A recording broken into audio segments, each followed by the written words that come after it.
കാഞ്ഞങ്ങാട് സദ്ഗുരു ത്യാഗബ്രഹ്മ സംഗീത സഭയുടെ നേതൃത്വത്തിൽ നടന്ന സംഗീതോത്സവം ത്യാഗരാജ പുരന്ദരദാസ സ്മരണകളാൽ ശ്രദ്ധേയമായി.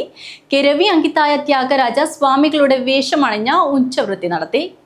ഉപജീവനത്തിനു വേണ്ടി ത്യാഗരാജ സ്വാമികൾ ഭിക്ഷയാചിച്ചതിന്റെ പ്രതീകമായി നഗരത്തിൽ ഉച്ചവൃത്തി നടന്നു. ശിഷ്യരുമൊത്ത് സ്വാമികൾ കീർത്തനങ്ങൾ പാടി വീടുകളിൽ ചെന്ന് ഭിക്ഷ ചോദിക്കും. ഒരു ദിവസത്തേക്ക് ആവശ്യമുള്ളത് മാത്രമാണ് ഭിക്ഷയായി വാങ്ങിയിരുന്നത്.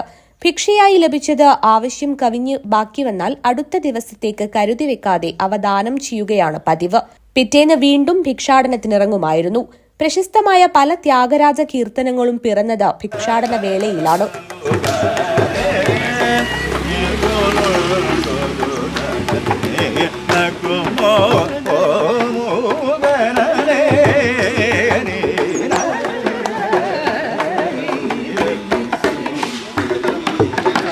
ത്യാഗരാജ പുരന്ദരദാസ സ്മരണയിൽ കാഞ്ഞങ്ങാട് സദ്ഗുരു ത്യാഗബ്രഹ്മ സംഗീത സഭ നടത്തിവന്ന സംഗീതോത്സവത്തിന്റെ ഭാഗമായാണ് എല്ലാ വർഷവും ഉച്ചവൃത്തി നടക്കുന്നത്.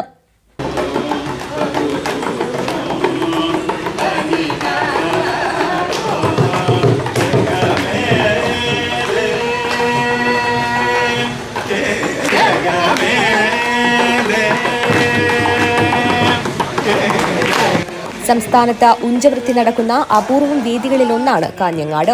കിരവി അങ്കിത്തായയാണ് ത്യാഗരാജ സ്വാമികളുടെ വേഷമണിഞ്ഞത്.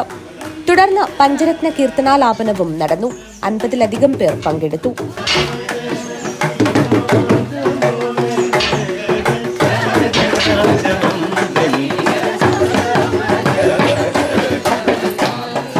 ഉഷ ഈശ്വർ ഭട്ട്, മനോജ് പയ്യന്നൂർ, KVS ബാബു കോഴിക്കോട്, പ്രഭാകർ കുഞ്ചാർ, ഗണരാജ് കാർലെ, ബൽരാജ് കാസർഗോഡ്, S നവനീത് കൃഷ്ണൻ, മൃദംഗ വിദ്വാൻ KV പ്രസാദ്, PV രാജൻ, വെള്ളിക്കോട്ട് രാജീവ് ഗോപാൽ എന്നിവർ നേതൃത്വം നൽകി. News bureau, Kanhangad.